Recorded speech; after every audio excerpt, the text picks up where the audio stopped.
नमस्कार मनोज जी, आपका बहुत बहुत स्वागत है इस इंटरव्यू में। नमस्कार अमन जी, आपको 30-40 वर्ष के युवा आप हैं जिनको राम जन्मभूमि के प्राण प्रतिष्ठा का निमंत्रण मिला है, उस निमंत्रण का जिसके लिए पीढ़ियां खप गई है, कैसा अनुभव हो रहा है?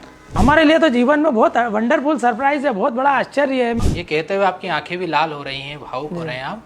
इसी में आपने कहा कि जब निमंत्रण आया मेरे घर, तो निमंत्रण आया उस समय उसकी सूचना आई कि आपके यहाँ निमंत्रण आ रहा है, और जब आया निमंत्रण तब क्या माहौल था, क्या अनुभूति थी घर की? मेरे पूरा परिवार झूम उठा। हमारे सभी मित्र लोगों में बहुत हर्षोल्लास छा गया और सभी ने बोला कि हम लोग चलेंगे। मतलब विदेशों में तो मना रहे हैं, राममय हैं, लेकिन कल कांग्रेस ने ही मना किया है कि हम आमंत्रण मिला लेकिन हम नहीं जाएंगे। जा को प्रभु दारू दुख देई ताकि मति पहले हर। राष्ट्रीय स्वयंसेवक संघ जिसका मैं अनुशासित कार्य करता हूँ, मेरा काम जाति व्यवस्था के खिलाफ रहा। सबको एक जाजम पर, हिंदुत्व को एक जाजम पर लाने का जो श्रेय जाता है वो आरएसएस को जाता है।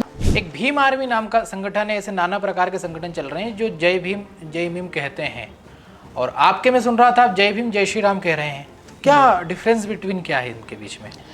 ये डिफरेंस ये है कि जो है भीम और जय भीम वाला जो नारा है जी, वो एक ऐसा नारा है जो देश को तोड़ने वाला नारा है। हम रास्ते का काम कर रहे हैं, हम सेतु का काम कर रहे हैं। हम हिंदू समाज में वैमनस्यता किसी भी हद में नहीं हो, हिंदू समाज में दरार नहीं पड़े, जातीय असमानता नहीं हो, जातीय भेदभाव नहीं हो, इसके लिए हम संकल्पबद्ध हैं। मेरा तो सवाल वही है कि भीम आर्मी कैसा संगठन है? भीम आर्मी एक ऐसा संगठन है कि मैंने देखा कि जब देश में जब हमारे हिंदू समाज में जो दो लड़ाई झगड़े होते हैं या फिर असमानता होती है तो वहाँ पर तो वो खड़े रहते हैं। बाकी जब मुस्लिम अत्याचार करते हैं तो वो मौन हो जाते हैं। आप उनका कह रहे हो कि वो मुस्लिम या क्रिश्चियन जब अनुसूचित जाति या जनजाति पर अत्याचार करते हैं तो वो नहीं जाते? हाँ, नहीं जाते। आप जाते हैं? मैं सर्वत्र जाता हूँ। नहीं तो आपके सूचना आती कैसे? मैं तो ये जानना चाह रहा हूँ कि कहीं कुछ हुआ है किसी गांव में, शहर में, आप चले जाते हैं, लेकिन ये होता कैसे है? इस सिस्टम को समझना है मेरे को थोड़ा। ये सिस्टम ऐसा है कि जैसे हड्डी रोग विशेषज्ञ होते हैं, कोई नाक गला कान रोग विशेषज्ञ होता है, कोई हृदय रोग विशेषज्ञ होता है, कोई कैंसर का स्पेशलिस्ट होता है। तो जातिवाद जो है ये हिंदू समाज में कैंसर का काम करता है और इसके स्पेशलिस्ट है हम, ये पूरे हिंदुस्तान को मालूम है। कुर्ते हो? नहीं, कुर्ते नहीं, आक्रामक रूप दिखाना पड़ता है। आपके वीडियो देखे हैं, रील्स, आप ऐसे पुलिस थाने में जाके टीआई के पास बैठ जाते हैं, करना ही पड़ेगा।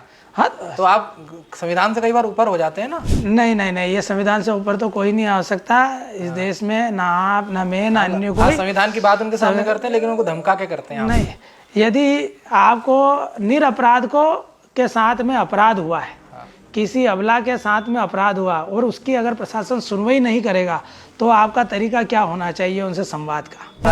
आप शव को सड़क पर रख के बैठे रहते हैं। हाँ, तो मैं किस तरह में, कैसा लगता होगा? वो समानता के लिए बैठे ना, सम्मान के लिए बैठे। आप बलाई समाज का उपयोग क्या राजनीति के लिए नहीं कर रहे हैं क्या? माया मरी ना मन मरा और मरी मरी गया शरीर और आशा तृष्णा ना मिटी कह गए भक्त कबीर। केवल एक संगठन है, आप अध्ययन कर लेना। ये मैं गर्व से और घमंड से कहता हूँ कि पूरे हिंदुस्तान में केवल एक संगठन है, अखिल भारतीय भलाई महासंघ, जो बाबा साहब को के संविधान को साथ में लेके बाबा साहब के चरण चिन्हों पर चलते हुए। समाजवादी पार्टी के कोई नेता बार बार कहते हैं कि रामचरितमानस को भी जला देना चाहिए। अयोध्या में मंत्रा पैदा हो गई तो हमारे यहाँ भी स्वामी प्रसाद मौर्य पैदा हो गया, इसमें कौन बुरी बात है? मनुस्मृति, बुरी चीजों को नकार दो, अच्छी चीजों को एक्सेप्ट कर लो। आप कब पहनेंगे धोती, भगवा, दाढ़ी बढ़ा लेंगे? मूल उद्देश्य है जनमानस की सेवा करना। संगठन लश्कर-ए-तैयबा जैसे मुजाहिदीन ऐसे संगठनों को जो प्रेरणा देते हैं, खालिस्तान समर्थकों को जो फंडिंग करते हैं, ये funding Swami Prasad Maurya MK. Stalin तक भी जाती है, और तो और केजरीवाल जैसे लोगों तक भी जाती है। जयस तक आती है क्या? जयस तक भी आती है, 100% आती होगी। एमपी को बहुत कवर करते हैं, एमपी के बारे में हम भी थोड़ा पढ़ते हैं।